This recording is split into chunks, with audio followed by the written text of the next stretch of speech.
Today is a crossover episode with the Morality of Everyday Things podcast. And what that means is I got together with the host of another podcast, we talked for an hour, and we're going to publish it on both of our feeds. So if it sounds sometimes like you're listening to someone else's podcast, it's because you are.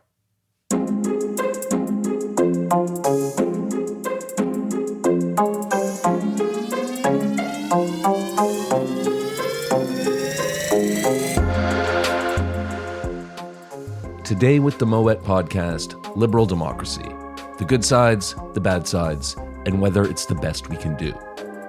I'm Cliff Mark, and this is Good in Theory.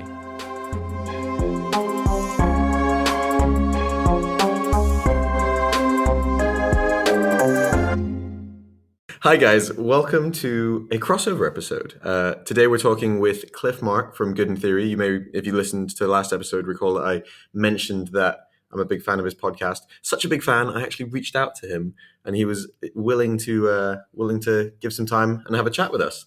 Cliff, how you doing? Yeah, thanks for having me on. I'm really glad we got to do this. So, for Good in Theory listeners, this is Jake and Anthony. They do a podcast called The Morality of Everyday Things, and they take questions like: should billionaires exist? Is it wrong to keep pets? Is there anything wrong with running red lights on your bike? And they discuss the ethics of them. They apply philosophical frameworks. They're both really sharp philosophically, and the pod is a lot of fun. So I recommend it. I listen to it. It's called The Morality of Everyday Things, or as I like to call it, the MOET podcast. It's like fine champagne, right? And yeah, I wanted to ask you guys, was that intentional? Because I didn't realize Good in Theory was going to be Git when I did it. Yeah. That's how it turned out. You know, actually, ironically, I made a mistake, and I put our URL as MOEDT, forgetting that every day is a single word. But yes, today we're going to be discussing with Cliff, big question, is liberal democracy the best that we can do? For those who don't know or didn't hear me in the last episode, Cliff runs an excellent podcast called Good in Theory. It's about political theory. He talks through Plato's Republic and amongst other discussions with eminent philosophers. Yeah, and the reason we came up with this question, is liberal democracy the best we can do, is because liberal democracy has a really good reputation, right?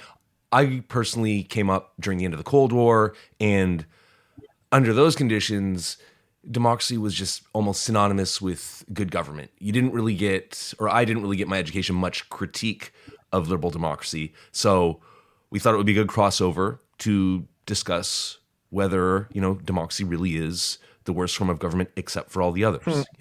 What can we really say in favor of liberal democracy that will stand up to some scrutiny? Mm-hmm. And I mean, speaking on behalf of both of us, we grew up after the Cold War. I grew up my entire life in the UK and had a more... Cliff, you're so old. As old as the hills. Carry on, Dick. And had a more like... you grew up across different parts of Europe, right? Yes, I grew up in different parts of Europe, and interestingly, my mum is Bulgarian, so I have some insight into what it was like to actually live under the communist regimes. Behind the Iron Curtain. Yeah. But yeah, effectively, that's kind of been the norm for us. And I mean... people often package our system together as capitalist liberal democracy. There's like those sort of three words sort of fit fairly hand in hand, and we'll break that up. But I'd say what's interesting is, at least from my perspective, the main part of that I've seen critiqued has been the capitalism part, because we grew up really in the sort of financial crisis. Like we were at school when that broke out. We applied to read economics at uni in the sort of years that followed that. For the scope of this episode, we're talking specifically about liberal democracy, but and we've talked about capitalism in other episodes. For example, the should billionaires exist.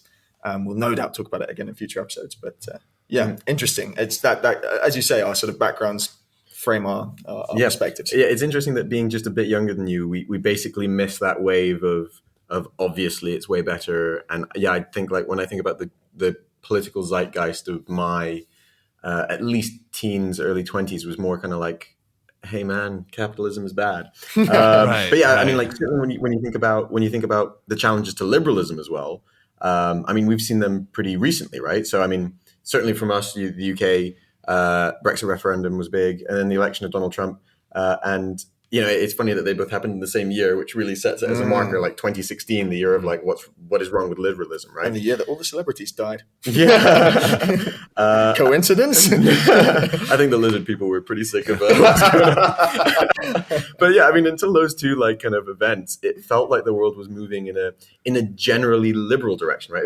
There's certainly this sense in the kind of 90s into noughties of like things are progressively getting better. And certainly like a kind of move also towards this kind of supranational governmental organizations and stuff. So, I mean, it's funny to generally when you think of people now rejecting liberal values, it almost feels like a kind of a dirty nostalgia for like a bygone era. It's like, okay, Grandpa, don't worry. And I think you mentioned Brexit, particularly because that took the form of a referendum and the rifts that caused afterwards. That like we were talking about liberalism there. Brexit felt like a really interesting challenge to democracy. So yeah. I mean, we mentioned just before like the kind of the juxtaposition of like democracy and liberalism, where more democracy doesn't necessarily correspond with more liberalism. It's a good example. I was going to say that like Brexit is interesting because when you frame it as a challenge to democracy, I'm not sure I buy it, because a referendum is really the people speaking its will. It should be a pure form of democracy. Exactly, right? exactly. So I think that the whole discomfort that people have with referendums is really a discomfort that people have with democracy, and they're interesting for that reason. Exactly. And it's so deeply enshrined that democracy is a good thing. There's suddenly this inability for people to articulate, wait, maybe there is a limit to this, like maybe there's a limit to which this actually enshrines good government. Like maybe not every decision should just be put out to a referendum and then we say, because this is maximum democracy, this is best government. Exactly. And that I think was a challenge that liberals struggled with, because it was generally people on the liberal left who were sort of pro-Remain, anti-Brexit, who were then like, okay, we have to honor this vote, but we so disagree with it. Well, it's very tough because then they have to make up stories about the people. The people is never wrong, but the people has been misled, right? Exactly. Which, to be fair, like we'll come to some kind of critiques of that, and we will discuss. I think in some fair terms, like some perspectives over which actually you might say that is not a totally incoherent perspective, but I mean, again, like we said, like you can't really argue with the fact that this is maximal democracy. So we talked a bit about democracy here, and what we normally do in our episodes structurally is we start with definitions. So let's start first with democracy. We'll talk about liberalism too. And I guess, interesting place to start is that democracy, as we understand it and practice it, is different from its origins, right? Yeah. I also think it's interesting and important to do definitions in this sort of context, because terms like capitalist liberal democracy, like so much of this is like modern political like context or loading or what's the term? Anyway, like sentiment. People can, but if you sat someone down and said define liberalism, and they weren't, say, in your position, Cliff, where you probably spent far too long having to actually answer that specific question. I think if you took the average Joe Schmo off the street, they'd probably struggle to give like a coherent definition of that term. Yeah. But we're fortunate today we do have Cliff. So yeah.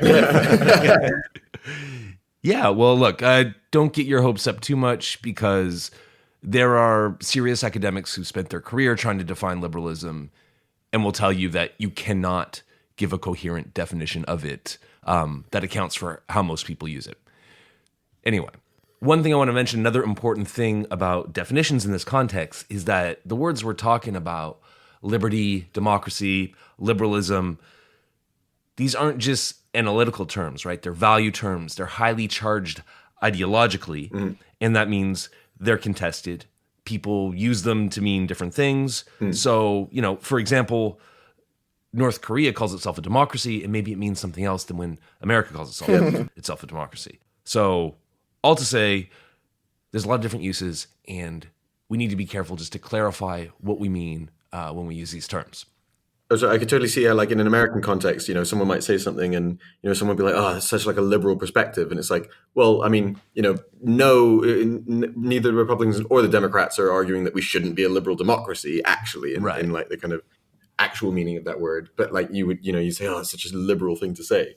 Well, I mean, and that's a legitimate use. That's why it's important that we got to clarify what we mean. So, democracy. Let's take the second part first.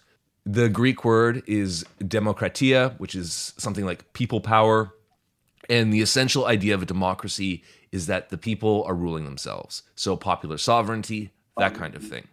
And the historical association here is, of course, with these ancient democracies, with Athens, where the people were there assembled, debating with each other, making decisions together.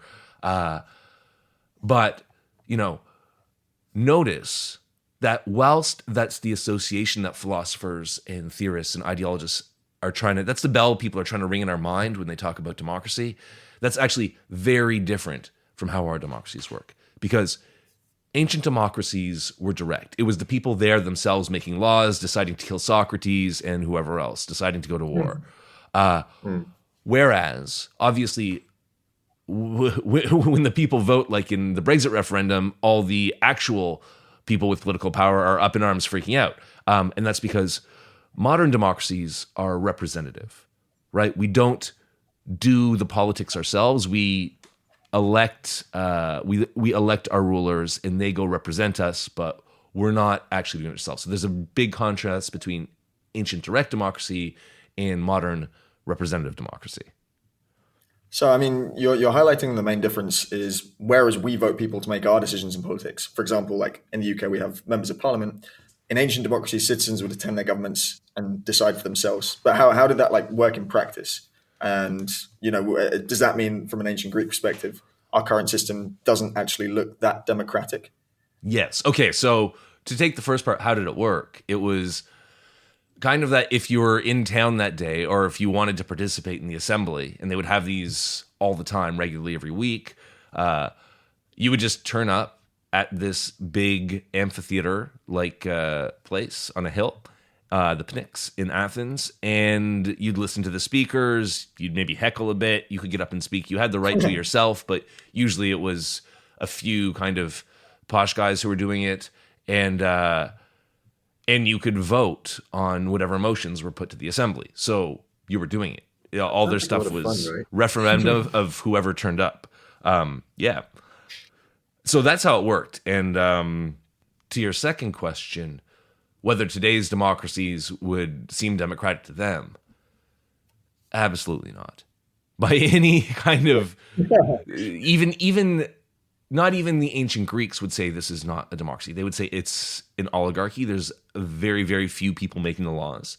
And you get this throughout political theory, right? So there was this big thing in the Enlightenment. French continental thinkers were getting interested in English government because it seemed like it was going pretty well. Is it a republic? Is it democracy? And Rousseau, in The Social Contract, he says, these Britons, they're slaves except for the one day when they elect their own like slave masters. So unless you are actually exercising government, a lot of democratic theorists would say, look, this isn't a democracy, and it's intentional. I look, I'm not going on. I want to throw in more detail, which is the American founding fathers, and you get this a lot whenever you have these big complaints about election results in the Electoral College. They designed the American Republic specifically to not be democratic. They don't want the people involved. So, right. According to the ancient perspective, we wouldn't be democratic, but we're talking about the kind of democracy we do have because nonetheless, modern democracies still bill themselves as somehow adhering to popular sovereignty because we get to eject bad leaders if they do a bad job afterwards. Got you. So we can say that, I mean, certainly ideologically it's linked to ancient democracy, but really when we say democracy today, it's more that it kind of refers to this idea that people are sovereign, not to the fact that literally all decisions are, referenda, or that everyone actually has the ability to vote on every decision. We don't meet in an assembly in the sense that like ancient communities did. Fun as that sounds. Yeah, if I want to actually, put it does sound really fun. Oh, I mean, it would be great, but like it would take up a lot of time. I don't think anyone, people got stuff to do in the modern world. Yeah. Well, it's actually interesting. I mean, maybe we'll come to this in a bit, but I think one thing that's curious to consider is that like one of the main arguments for representative democracy, aside from some argument of like competency or expertise, which I don't know that I buy, it's a practical one, right? Like, okay, Greece was a city state, and what if you're managing many city states, etc. But with modern technology, it's kind of hard to make the argument that we couldn't just let everyone vote on everything. The question is whether that's a good way to govern. But okay, we'll kind of obviously we'll come back to some of these concepts. For now, talking about definitions, the other part that we obviously want to touch on is liberalism or liberal, because when people talk about democracies in the modern context, it's pretty much synonymous with liberal democracies. So you mentioned this already, Cliff, but for a word that is so widely used, liberalism is notoriously difficult to define. Now, in the context of political philosophy, liberalism refers to a school of thought that takes freedom, consent, and autonomy as foundational moral values. Liberals agree that it's generally wrong to coerce people, to seize control of their bodies, or force them to act against their will, though they disagree among themselves on many of the whys and hows of those particular matters. Yeah, and given that people will always disagree about politics, liberalism's core aim is to create a generally acceptable mechanism for settling political disputes without undue coercion. So to give everyone a say in government through fair procedures so that citizens consent to the state's authority even if they disagree with its decisions. Wow, reading that really gave me flashbacks of first year the social contract, the will of the people, the general will and stuff. Sorry, I immediately derailed myself. So the foundational liberal vision is typically associated with a group of European and American thinkers, so from John Locke in the 17th century up to Rawls in the 20th, and that's often treated as a sort of Western political inheritance. But seeing liberalism as a product of a particular cultural tradition might be more of a mistake. Yeah, Amartya Sen makes this point. So, as argued in his brilliant 1997 essay, many of the core principles we identify with liberalism today, for example, religious toleration, popular sovereignty, equal freedom for all citizens, etc., these can actually all be found in writings from pre-modern Europe, from the ancient Buddhist tradition, and even 16th century Indian kings, among a range of sources. So liberalism has taken root in diverse societies across the globe today. From you see it in Japan, you see it in Uruguay, you see it in Namibia. It's very widespread. And Sen's paper suggests that instead of defining liberalism by books written by dead white men, it makes more sense to treat it as a set of parts, a grouping of principles and animating ideas that, when combined, add up to an overarching framework for understanding political life. Of these components, at least 4 political principles are common to the various species of liberalism, all of which relate to its core moral premise about freedom. So these principles are familiar to most citizens in liberal regime, and they are democracy, the rule of law, individual rights, and equality. Super, super familiar if you studied rules in some political philosophy 101 class. These ideas, the minimalist core of liberalism, are so foundational to political life and advanced democracies that they're basically taken for granted, with debates about public policy taking place inside of the parameters of these liberal values. Yeah. Okay, yeah, great summary. The caveat is liberalism means many different things to many different people and has over the course of history. And we are talking about the kind of liberalism that is all about individual freedoms, individual rights, rule of law, constitutional government, that kind of thing. And I guess that takes care of the definitions part of the episode, and we can move on to evaluating it. So, yeah, what is so great about liberal democracy? Yeah, and I guess a point that you make there, something that's good to be aware of as we go when we're talking about democracy and liberalism, is while we're breaking down what's good and bad about it, what we're probably doing is implicitly making contrasts with other viable or less viable alternatives to that form of government. Throughout history, as we said, loads of different alternatives have existed, from the ancient Greeks' more pure form of democracy to communist totalitarianism, the USSR. There's been monarchies, there's been aristocracies, there's been fascism, boo. There's been ancient oligarchy, anarchy, maybe deserves a mention. Have there been many famous anarchies in history? I don't know. That's what's in the notes. The big one, of course, is the lizard people. Of course. Are they not just a secret fascist state, though? Yeah, they're a subset of fascism, really. Yeah. Oh, no, wait. Or would it be an aristocracy? Because the lizard people are the aristocrats. The lizard elite. Yeah, and they just feed off of us like cattle. But yeah, the point there to make is just that if we're critiquing liberal democracy, it's worth noticing what we're comparing it to that makes it better or worse. And we'll try and be explicit about that.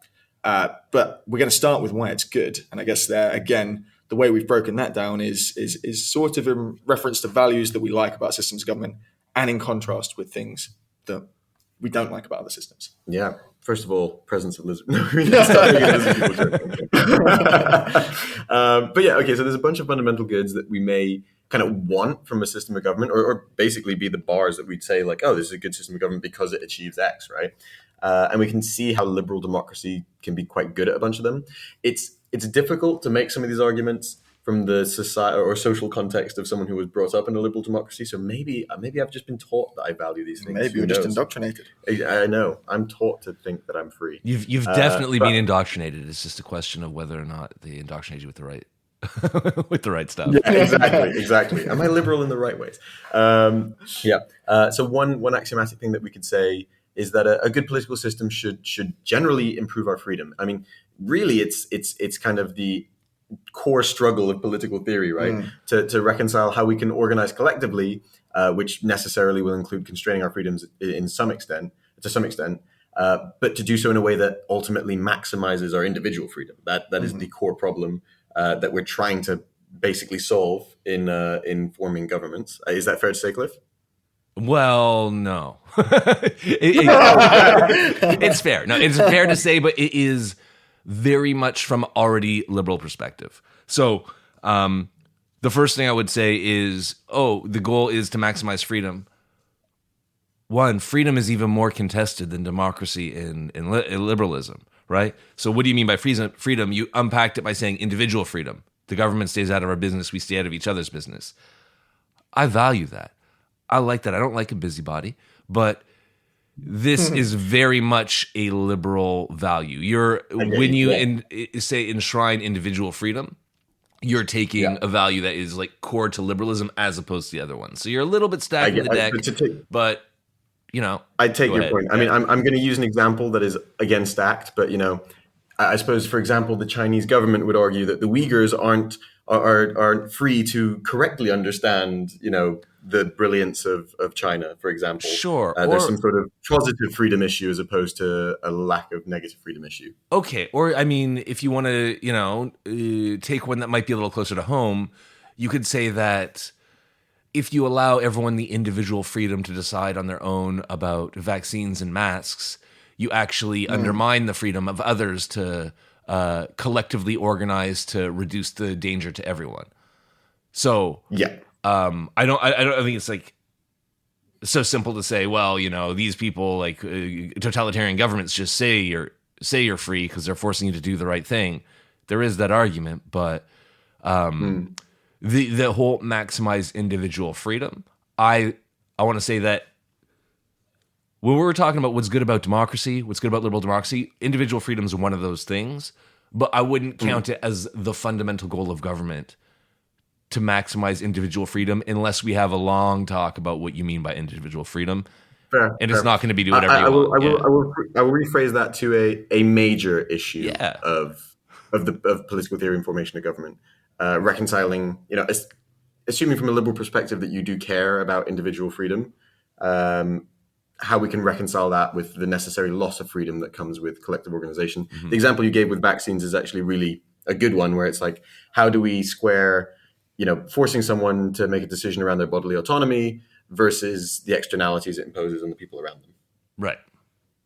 What would you say is the core function of government, Cliff?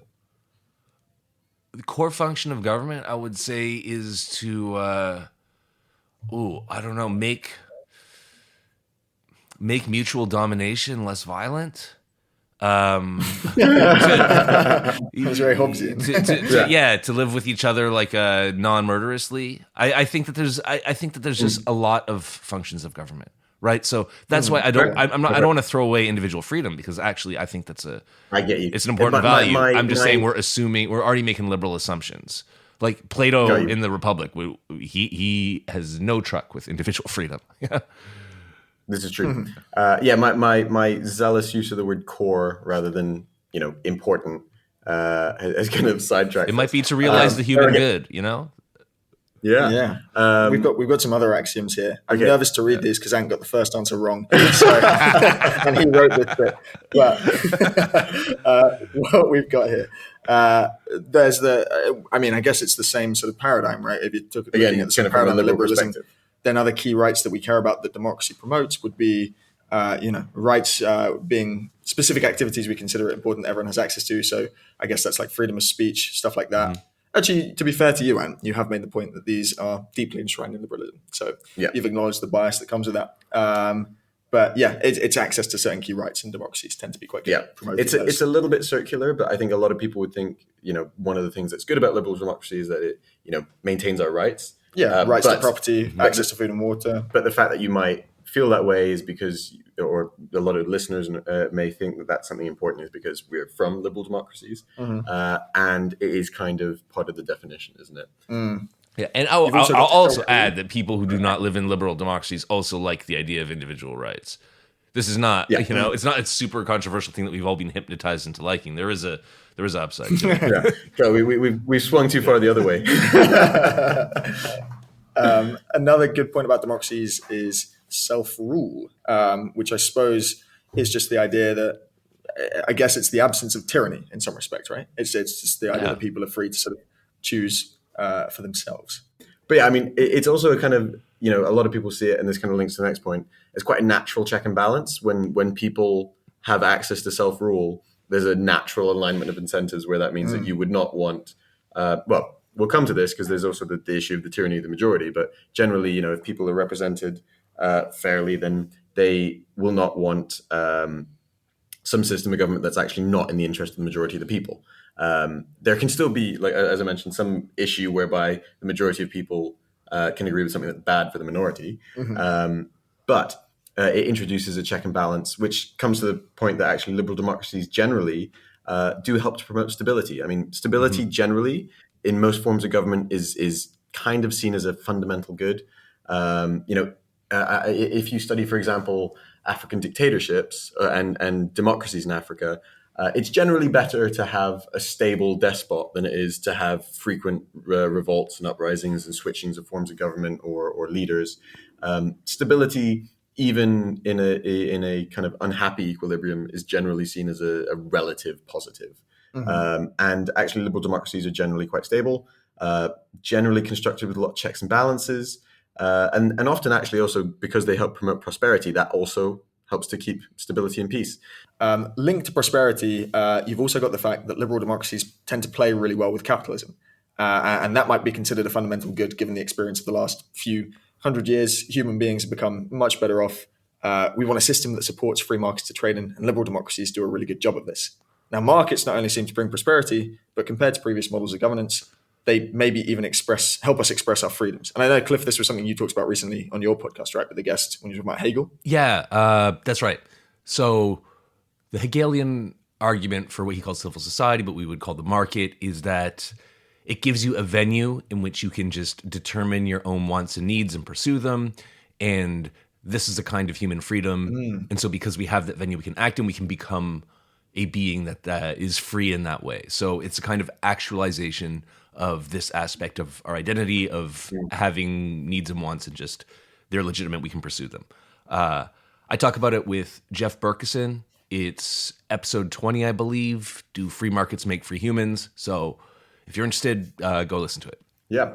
And I guess this kind of linking to that last one about capitalism and prosperity and stability from the previous point, it kind of an overarching point that irrespective of, theoretical or ideological fundamentals that you might agree with, a lot of the countries who have seen some of the most economic prosperity over the last century have been capitalist, liberal, and democratic.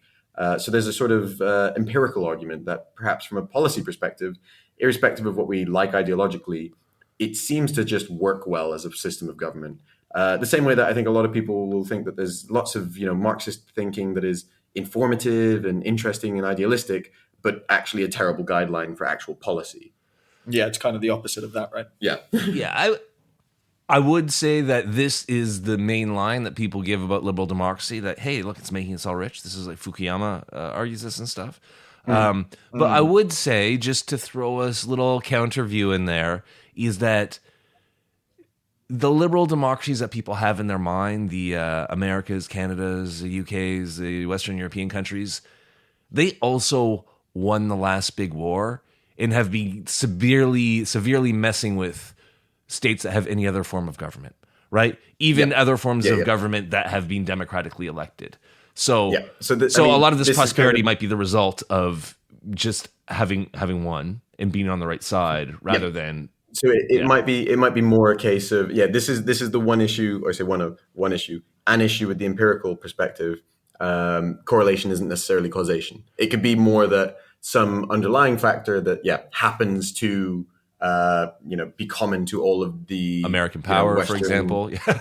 American power, for example, winning the Second World War, like you mentioned, as a bloc, could undermine. And then actually taking the specific examples of introduction of or attempted introduction of capitalist, liberal, democratic values into countries where actually there wasn't necessarily a strong rule of law already, or similar other issues. They lacked bureaucratic framework and I don't know, strong cultures of trust or whatever.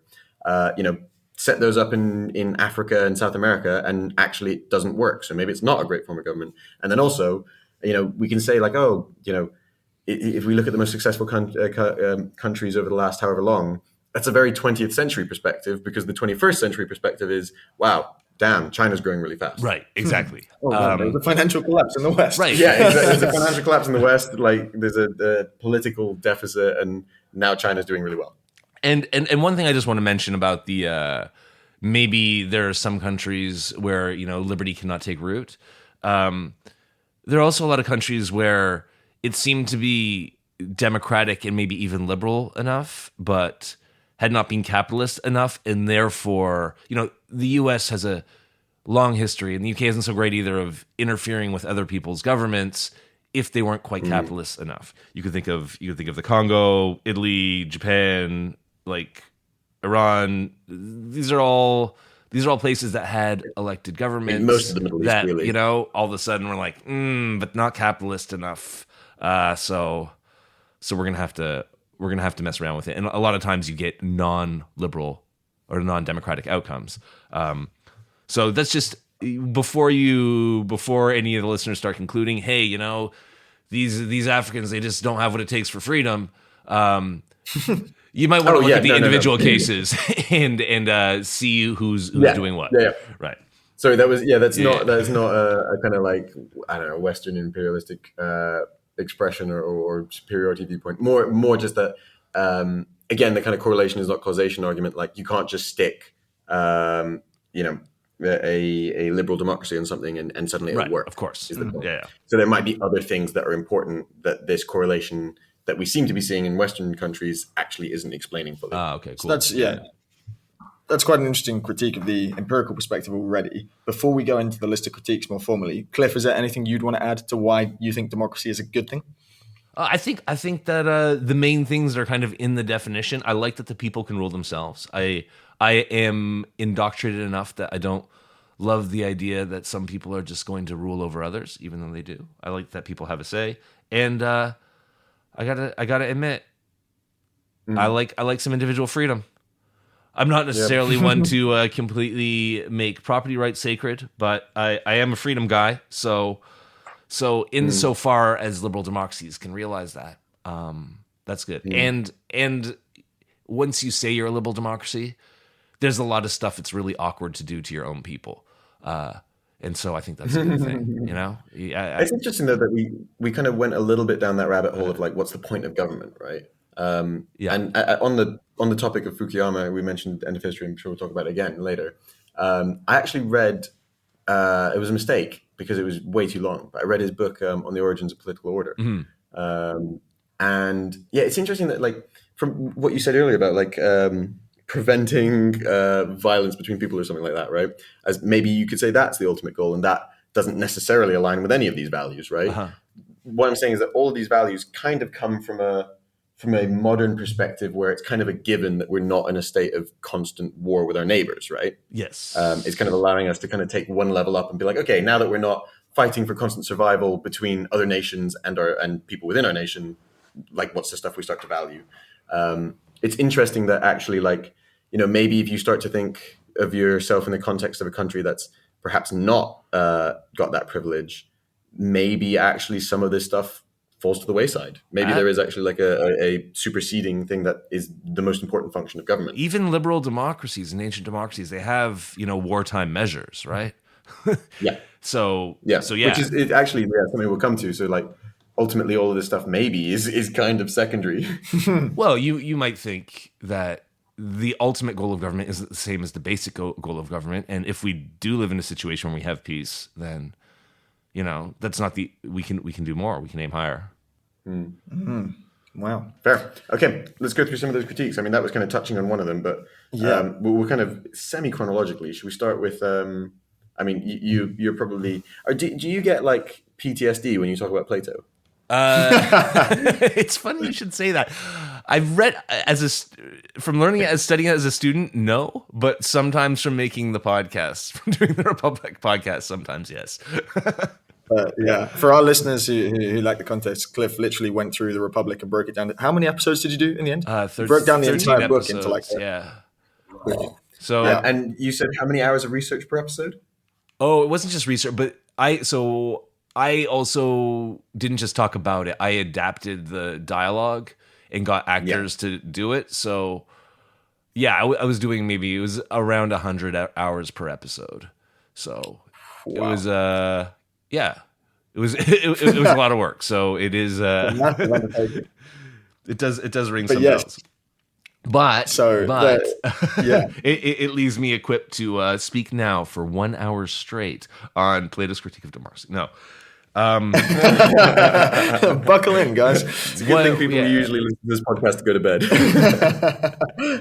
I think that one of the most popular, at least a long time ago, one of the main critiques of democracy is that it's stupid, right? Because it's just what the ancient Greeks would have said, even not Plato, the oligarchs, but also Socrates in the Republic, is if you just let the people decide everything, these people have no education.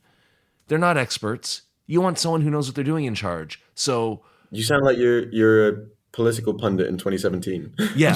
Yes, exactly. Then it was like, actually, people are bored of experts. People Right. Well, I mean, so there's this thing where then it was we can't let the giant mob in charge because they're stupid. They get carried away with their emotions. They don't understand anything. And now, 2,000 years later, you see the exact same kind of arguments coming from people who claim to be into democracy, right? So at least the people making this argument in ancient Greece were, they knew that they were oligarchs or supported oligarchy. Whereas now people are like, I support democracy. That's why the people have to shut up because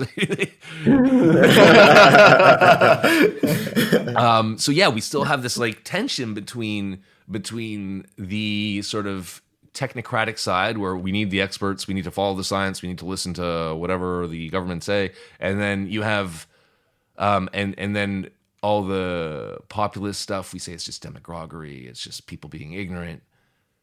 But on the other hand, you have, right what you said, people are sick of experts. That was a Michael Gove quote, right? It was a Michael Gove quote, yeah.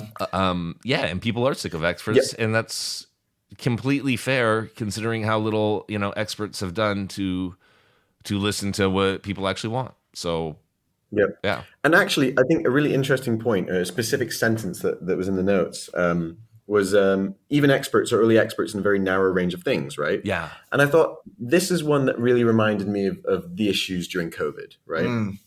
Because I do find really interesting that kind of argument, like, oh, we're like following the science, like first of all, as if science is a monolith and there's not actually a range of opinions even within legitimate scientific authorities, and then secondly, as if if I think about the context of representative democracies in the modern era, there's a lot of different experts who have intentionally narrow ranges, and you're trying to synthesize all of those opinions into a coherent policy, right? There is no everything expert who can just understand everything perfectly and make those decisions. It's why it's difficult to make trade-offs, which is why I found it so interesting in the context of COVID, like the whole the whole we're following the science context. Right. Well, that's it's a real reference to one form of expertise, wasn't it? Politics is supposed to be the architectonic science, right? The one that brings everything together. That's a Aristotle idea. Yeah, so I mean, the way I like to put that sometimes is that democracy is structurally stupid because if you take a majority decision, since experts can be only experts in a very narrow thing, the collective will necessarily not be wise in any one thing. Yep. There's a contra argument, the wisdom of crowds, but anyway, that's the big ancient critique. One of the big ancient critiques of democracy is that it's dumb and the wrong people are in charge. The wisdom of crowds is more of a statistical thing anyway, isn't it? Isn't that like the ability of you take enough people to guess like how many beans are in a jar? Yeah, you something like that. And it works out. Is that actually true? Yeah, is that empirically correct? Well, it tends to work out quite well, but I think it comes from statistics more than like crowds actually being wise. Fair. There must be enough smart people in this crowd. But, I mean, so that would be kind of a Platonic or ancient Greek perspective. Another relevant one for editing purposes, Cliff, not gone through this much and not super familiar with Marx on this stuff. So quick research, but correct me if I'm wrong anywhere. I think it's hard to talk just about Marx and democracy because a lot of his perspective is to do also with the kind of interplay between liberalism, democracy, and capitalism. Capitalism in particular. Capitalism in particular. And I mean, on one hand, obviously, there's some liberal ideals that are kind of similarly important. I mean, the free press and free expression were literally a necessity for him to have even published his own manifesto, the communist one, for those who wanted to guess. And actually, interesting. Like, I think most people don't realize, like, because you see like Marx's Capital or whatever, like. People don't realize that actually Communist Manifesto is literally a pamphlet. It's really like short, it's a practical piece of writing to encourage political interaction. So it's actually totally worth reading. I mean, like the same way that anything that has been hugely influential is probably worth a quick nose through if it's relatively quick read. It is really short though. I read it on a tube journey. I was like, wow, just ticked off a major work of historical literature. But yeah, obviously one of the foundational rights enshrined in most liberal democracies, along with political representation, is that of property rights and free exchange of goods. And you can't really square that with Marxism, as people probably know. It encapsulates that kind of ideological conflict that it has. Liberalism promotes political democracy with economic and social rights, whereas Marxism might say that this political democracy is basically insufficient in the absence of a true economic and social democracy. And this can't really exist in the context of a capitalist class struggle between the proletariat and bourgeoisie. Basically, absent resolving that class struggle, the infrastructure of a quote-unquote political democracy really more just provides the tools to undermine the freedom it's supposed to promote. It's closely linked to liberal democracy's attachment to capitalism, although, in strict terms, you don't have to be liberal and capitalist. They just tend to go together. Long story short, capitalist interests are bound to capture political interests, and political interests will then mostly serve to promote the interests of capitalism over the pursuit of freedom for individuals or the importance of their individual representation. Individuals and their political will is sidelined and captured the same way that laborers are alienated from both the value of their work intrinsically and the products of their labor. I mean, it's a long way of saying basically Marx might say something along the lines of, absent of resolving class struggle, political representation is really just theater to placate people and make them feel like they're involved, but actually they're politically captured and alienated anyway. And then, I mean, when you consider that in the context of corporate capture of the political system of America, for example, maybe that doesn't sound that stupid. You kind of think of the famous revolving door between Goldman Sachs and the White House. So many of the last however many Treasury secretaries have been ex-Goldman Sachs execs. Ajit Pai, who put forward that net neutrality bill, was used to be general counsel at Verizon. Consider lobbying in the lobbying industry, political contributions, and private media conglomerates who can kind of push political agendas. It's perhaps not a totally out there perspective. I don't think it's totally out there at all. So I want just to clarify, I think a lot of what you said, which is awesome and right on, is that to say it in a shorter form, Marx's critique, this kind of critique of democracy, is really aiming at the liberalism part. Okay? Marx is not saying the people shouldn't rule themselves. He's big into the people ruling themselves in freedom. He's saying that when you formulate it in terms of individual rights and enshrine property rights, then the people actually can't rule themselves. Because once you make private property sacred, people are going to use that to dominate each other. Yeah, it's that whole political democracy is insufficient without that economic democracy as well, right? And social democracy. Exactly. We have another one that's pretty short, which is there is a criticism of liberal democracy that goes something along the lines of the possibility of the poor exploiting the rich. And I think this is kind of funny because I don't think it's ever really happened, right? But in modern liberal democracy, right. Well, I mean, this is I chucked this in because this is one of the big fears in ancient debates over democracy, right? Like if we let the people vote, they're just going to take all of our stuff. The oligarchs would say. It's like taxes. Exactly. Exactly. But today it's exactly the same thing. Everyone says, "Oh, we can't have this social program. We can't have public education, Medicare, etc." What's next? Flying cars for everyone? I suppose, yeah, it's interesting. So you can look at that sort of statistic about like the richest 1% pay. I can't remember exactly how much percentage of taxes, but in the UK, I think it's well over 30% of income tax receipts come from the richest 1%, right? And you could look at that as like, you can see that as from the point of view of the rich, like, God, we're just subsidizing everyone. But then on the other hand, it's like, why is the like distribution so unequal in the first place that needs to be the case? Yeah, right. And also, I mean, that's just isn't that basically just an expression of how much they're earning relatively? Yeah, and the fact that a lot of them, that's their income tax contribution is kind of irrelevant. It's more about what you're not contributing for. It doesn't feel like there's much exploitation going on from my point of view, but I take the point that you've made there, Cliff. Yeah. One that we've seen, or people have certainly said recently, perhaps the liberal democratic apparatus, the same thing that makes it quite safe and stable, means that it just can't respond to urgent issues, at least not without behaving illiberally. That's kind of like a Schmidt thing that we'll come to later, but. This is the kind of, if you think in the COVID context, this is the China was more effective sort of argument, right? When faced with a major problem that required decisive action, COVID, lockdowns, etc. And then we can also think on a global scale, or at least, supranational scale, something like climate change. Liberal democracies might not be able to act decisively enough. Yeah, it's a speed thing, right? Effectively, this is the dark side of checks and balances. It's just that it makes stuff slow. And when you have policies that seem obviously positive, again, that's a highly loaded sort of value statement. But when you have policies that are obviously sort of positive and then actually it takes ages to get them through and there's political infighting. Yeah. Also, I mean, sometimes, take climate change, for example, some people, maybe there's political interests that are kind of driving these decisions, but some people be like, oh, climate change isn't a thing, and trying to argue with people about that is basically, I don't have time to argue about this. We need to do something.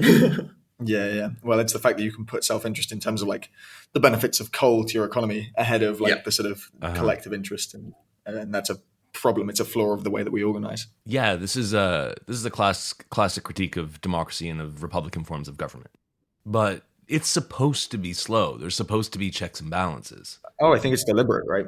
Yeah. I mean, it's in a sense, it is constructed in that way as well. We mentioned Trump before, but I think that was actually this was a weird example of the beauty of checks and balances. Again, that's my perspective, but it was they existed in a way that actually slowed Trump's ability to make sweeping, potentially problematic changes. Exactly, and also, I mean, to get him out of office. Yeah, because he only lasted one term. Yeah, and this is a nice illustration of the point I was trying to make earlier about the tension between the liberal part, which is all the checks and balances and the individual rights and the rule of law, and the democratic part, which is the people getting what they want, which was that Trump gets to do what he wants.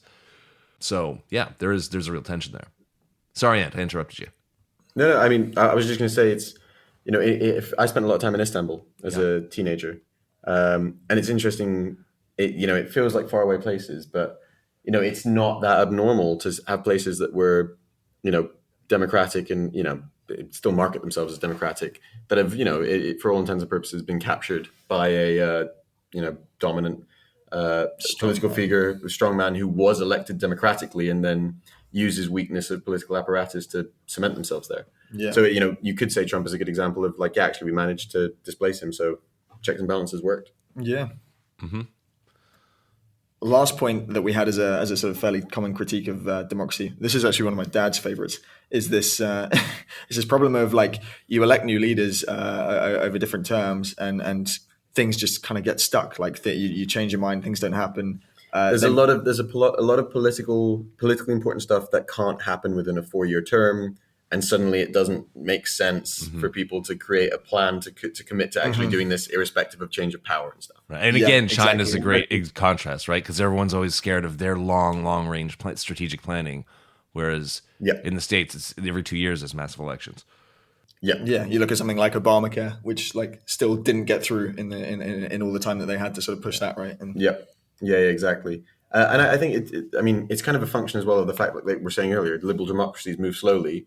The scale of time for countries is larger, and it's a bit like if we swapped who was running the company every 6 months, and it may well have been someone who had a fundamental difference on how to run it. Like we couldn't run our businesses if we weren't thinking about a strategy that was multi-year.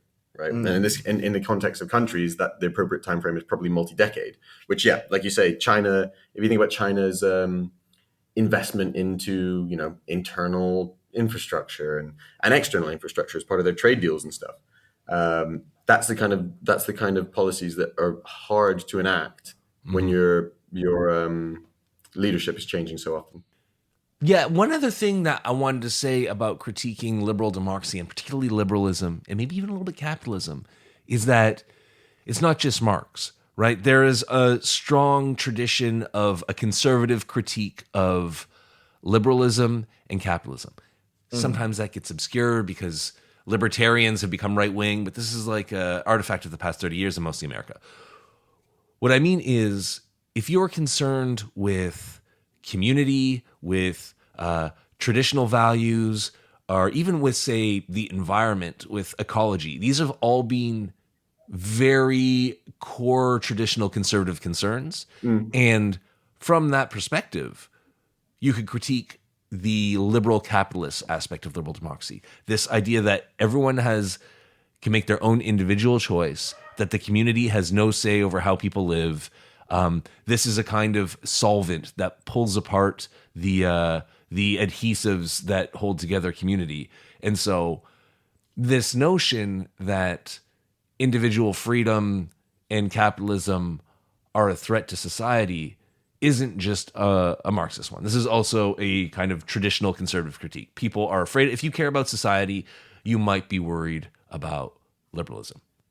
And is that just purely because it's promoting self-interest ahead of like community interest? Is it just this idea that like people will sort of run amok looking out for themselves, putting profit ahead of like community values? What's the sort of essence of that critique? Yes. Well, I mean, even if it doesn't change the people's motivations, right? Let's say we have take a concrete example of a community. Say you live in a neighborhood. It's some kind of, I don't know, you have a council. There's always rules about what you can do with your house, how you can use your property, right? And so your neighbors want to have a say about what the neighborhood looks like. And you don't have complete individual freedom. So you can go either way. But a lot of people don't like full individual freedom. They don't like to push it to the far liberal side of it, because then, some crazy people might move in, paint their house purple, and I don't know, have really tacky decorations. Yeah, exactly. But this is a real thing in actual neighborhoods. Even people who are self-proclaimed, Democrats who believe in liberty will still want to exert this kind of control over their neighbors. And there might be reasons for it. You want to be able to say, oh, we want to have a park, we want to have this kind of festival or whatever every year. But if some people are like, I won't contribute, I won't pay, I don't want it to happen, it violates my property, I'm going to call it off.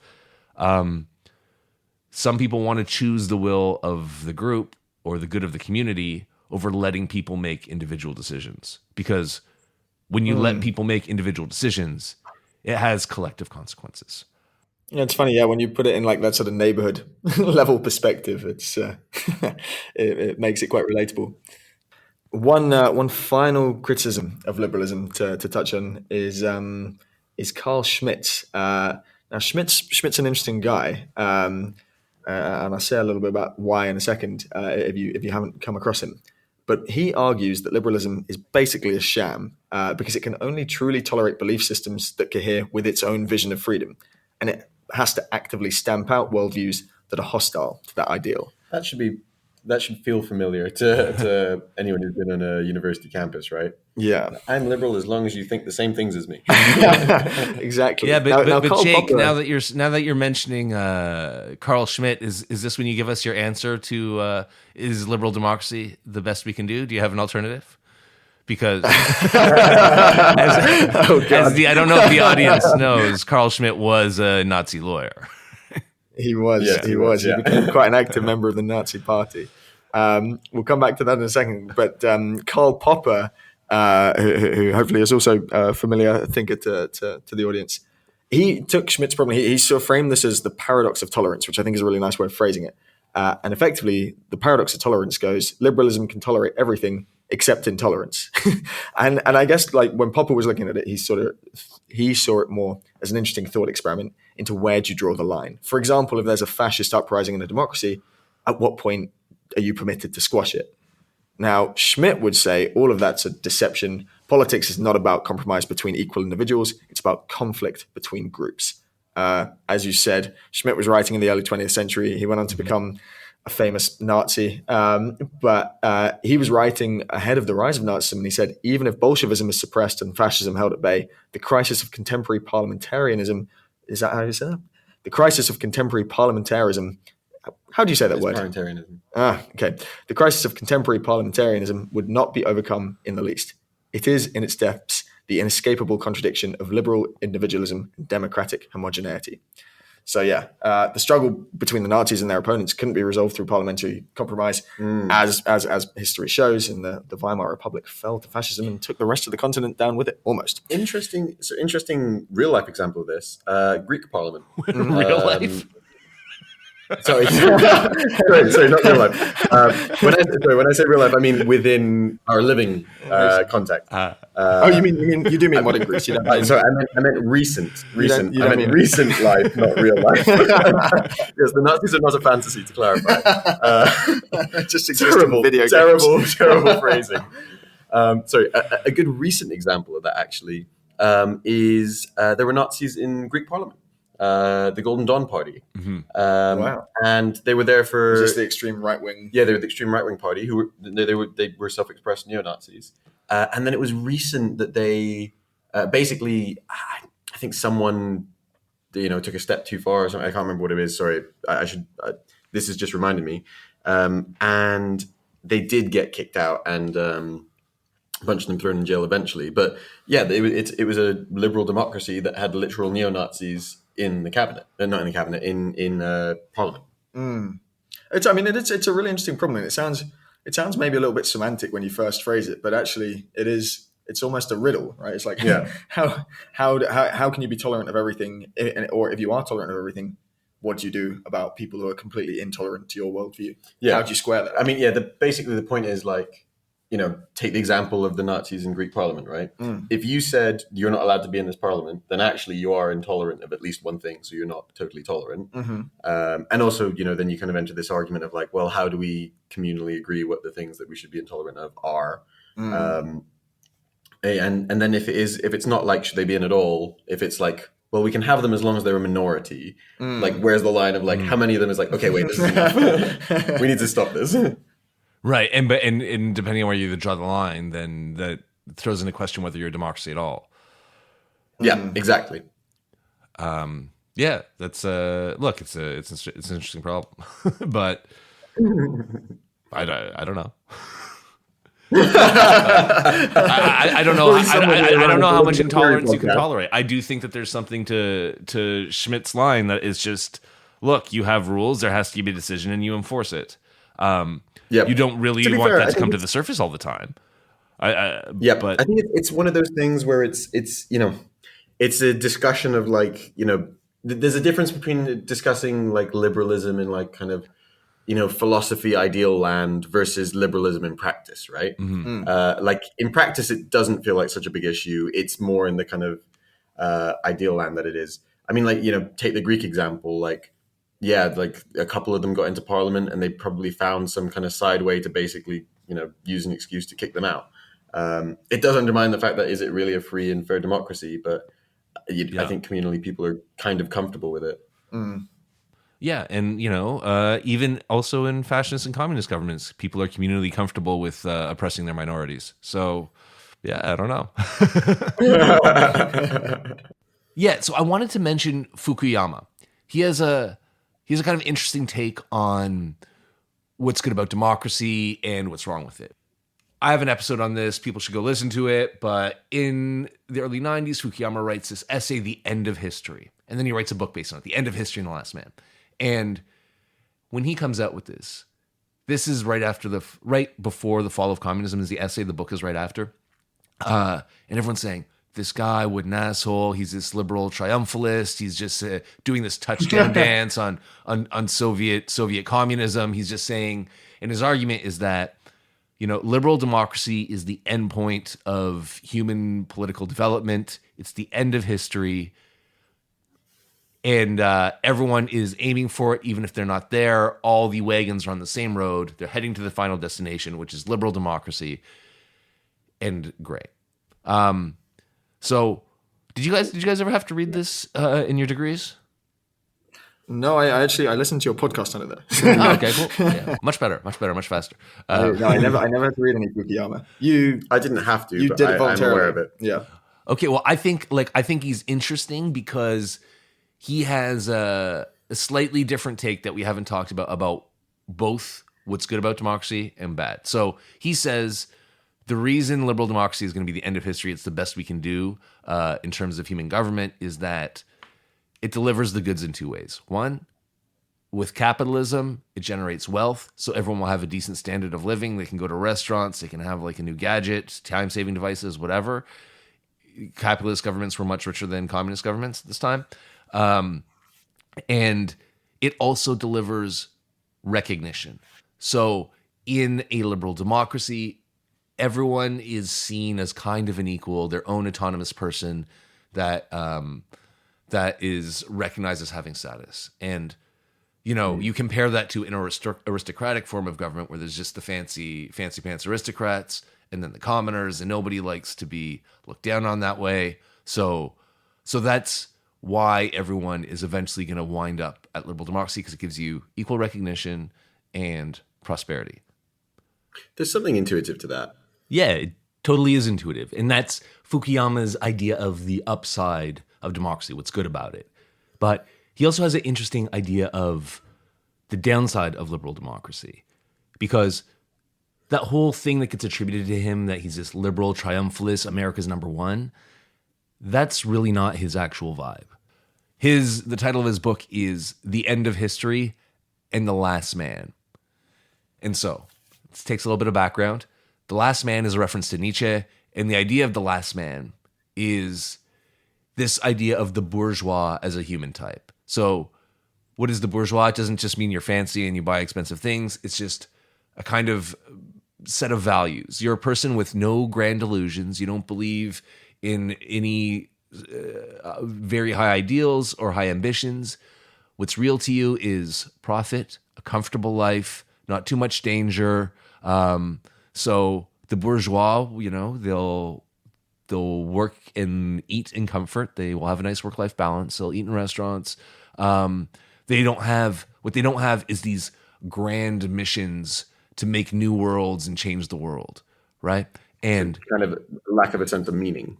Yeah. I mean, well, they just think all those, and you hear this a lot in the 90s, like this, and earlier, the end of these meta-narratives, like, ooh, communism, it's too idealistic. It'll never work. What we really need to do is settle on not killing each other, not having mass atrocities, and also some concrete material prosperity for the people, which is fine. But Nietzsche, because he's this sort of young boy OG incel with like higher dreams, he also calls them, I love that as a description. Well, come on, you guys know who he is, right? The last men are men without chests. They have no pride. There's no creativity in it. There's not really anything to admire, and so that detours to say that Fukuyama also thinks this, right? He says, "Yep, that's it. The end of the Cold War marks the triumph of liberal democracy and the end of our political evolution, the end of big H history." But he's not super pumped about it. The end of his essay is saying it will be sad, it will be boring, and so much so that some people might try to start history again because liberal democracy is like just unfit for people who have real ambitions. You know what your description of The Last Man makes me think of there? What's that? Have you ever seen Wall-E? I was literally thinking that. You're basically describing that guy, the fat guys in the chairs, right? We kind of forget even the point of why they exist. They just consume pure and chill. Consumerism. So uninspiring. It sounds also a lot like you've kind of won the game of Monopoly and you're like, okay, let's start again. This is like the fun part was when I thought I might lose. Yeah. And I think actually this is like a really common feeling even in existing democracies. So I have friends who say, at least when they lived in South Korea, they still felt like they were building something, like they were still baking the cake. Whereas when they got back to America or something, it was just all that was left was maybe to decorate it. I thought you were going to say eating the cake. That would be quite nice. No, I can see that. I mean, like I intuitively resonate with that. When I think, again, this is kind of maybe more modern political context than a fundamental issue with liberal democracy. But when I think about, like, say, for example, the modern voting options, I don't think it's a coincidence that like the number of people voting is going down. I don't think it's because people are dumber or anything like that. It's because the decisions become narrower and narrower and matter less and less, right? Because I mean, at a grand ideological level, we're all pretty aligned. It's more like, I think this specific policy, I think this specific, or like I'm slightly more on this side of the ideology. Yeah, it becomes more sort of micro iterations, micro improvements, right? Well, I think there's two sides. I think that yes, ideologically people are more aligned. So obviously, when people start to hate each other and it's like fascism versus socialism versus liberal democracy, you might get a bigger turnout. You got a bigger, whenever Trump's in an election, he makes people care so much that you get a bigger voter turnout. But I think there's also the real fact that it's not that just that people agree, it's that there's no choice, and you can vote for things again and again, and nothing really happens. So, I mean, why waste the afternoon? Go for a walk or something. Yeah. I mean, it is the classic argument. Like, look, in the context of the UK, vote Labour, vote Conservatives. Like, it's not going to make that much of a difference. Actually. You guys do that episode. Should I vote? I think that's a great theory, morality of everyday things episode. It is on the list. Excellent. So I guess to wrap that up, then, is it the best we can do? What's your kind of high level answer? Is liberal democracy the best we can do? I would be a little weasel and try to evade the question by saying there's a lot of internal variety to what counts as liberal democracy. Yeah. So right now, I would soft pedal the liberal part. I would go less America and more, maybe the Nordic countries.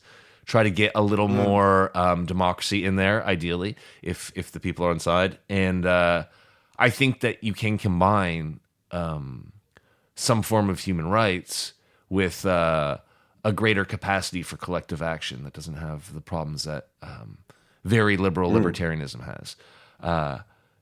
So yeah, look, I like sovereignty of the people. I like the people to have a say. I like individual rights, but a lot of the governments that are the paradigm liberal democracies, I don't like.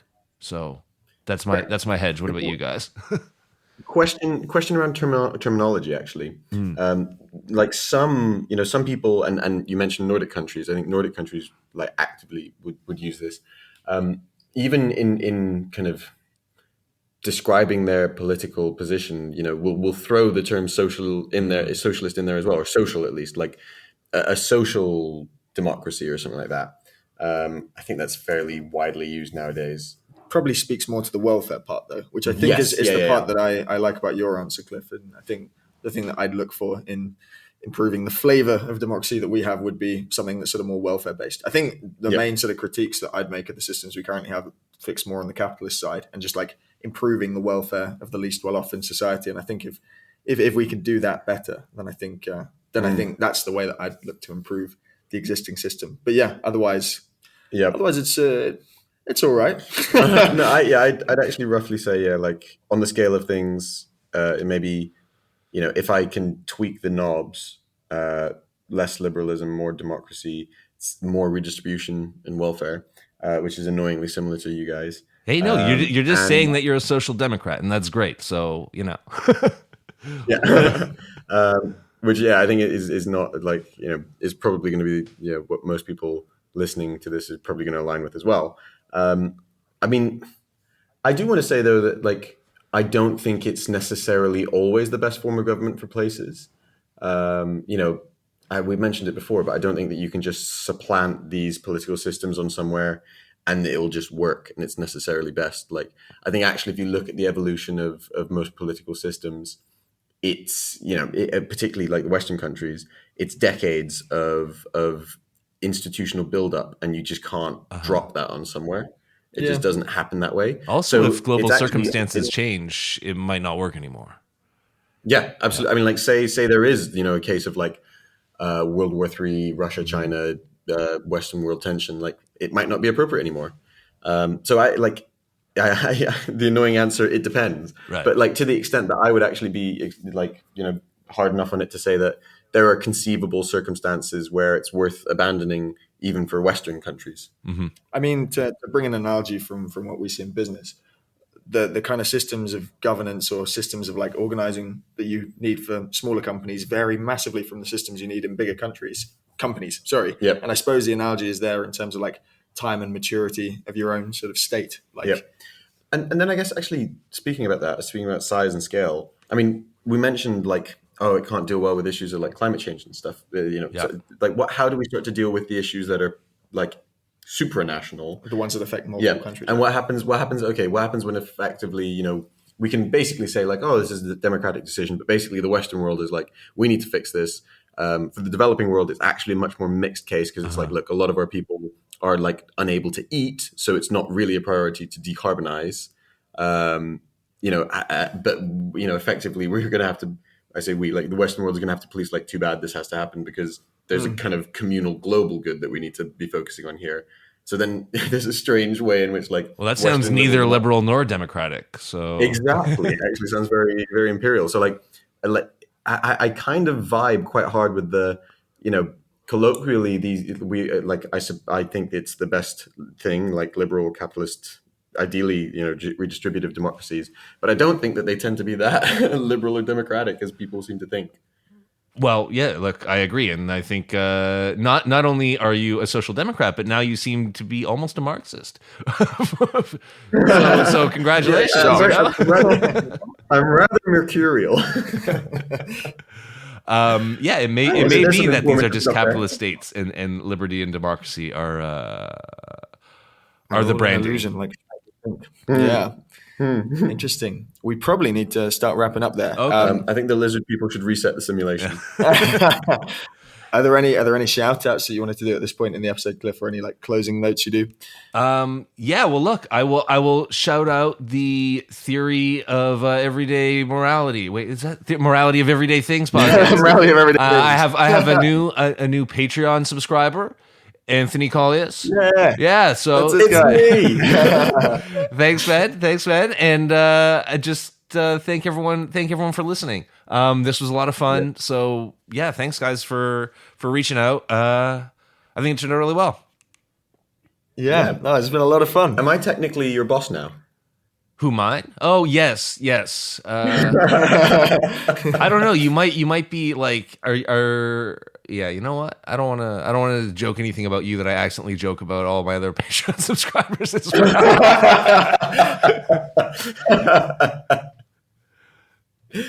Okay, on that note, it's been great chatting, man. Yeah. Cheers, great. Cliff.